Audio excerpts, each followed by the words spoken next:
আসসালামু আলাইকুম দর্শক। কাতারে যে মার্কিন ঘাঁটিতে হামলা করেছে তার নাম সামনে এসছে। উদেইদ মার্কিন ঘাঁটিতে হামলা হয়েছে এবং সে কথা নিশ্চিত করেছে ইরানের বিপ্লবী গার্ড। কিন্তু আরেকটি ঘটনা, ইরান যে হামলা করেছে কাতারে অবস্থান করা মার্কিন ঘাঁটিতে, সেখানে দোহা কেঁপে উঠেছে। কাতার তার আকাশসীমা বন্ধ করেছে এবং এই ঘটনায় কাতারের সঙ্গে ইরানের মতপার্থক্য হয়েছে। কাতার বলছে যে এটি সার্বভৌমত্ব লঙ্ঘন, অর্থাৎ মধ্যপ্রাচ্যের যে মার্কিন ঘাঁটিগুলো আছে সেই বিভিন্ন দেশে এখন ইরান প্রতিশোধ নেবেই মার্কিন হামলার বিপরীতে। সেই কারণে গত দুদিন থেকে আলোচনা হচ্ছিল যে মধ্যপ্রাচ্যের মানে যে কোনো ঘাঁটিতে হামলা করতে পারে। আজকে কাতার এবং ইরাকে অবস্থান করা যেই মার্কিন ঘাঁটি সেখানে লক্ষ্য করে ক্ষেপণাস্ত্র হামলা চালিয়েছে।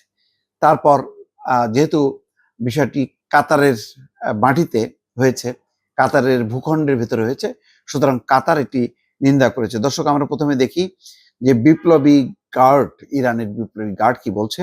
কাতারের আল উদেইদ মার্কিন ঘাঁটিতে হামলার কথা নিশ্চিত করেছে ইরানের ইসলামী বিপ্লবী গার্ড কোর IRGC। তারা আনুষ্ঠানিকভাবে জানিয়েছে কাতারে অবস্থিত যুক্তরাষ্ট্রের আল উদেইদ বিমান ঘাঁটি লক্ষ্য করে তারা ক্ষেপণাস্ত্র হামলা চালিয়েছে।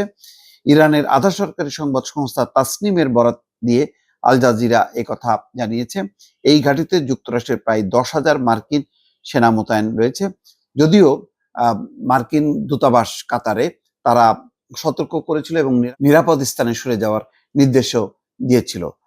বিশ্বেই সেই ফলে এই হামলায় কতখানি ক্ষয়ক্ষতি হয়েছে, কোনো প্রাণহানি ঘটেছে কিনা সেটা এখন স্পষ্ট নয়।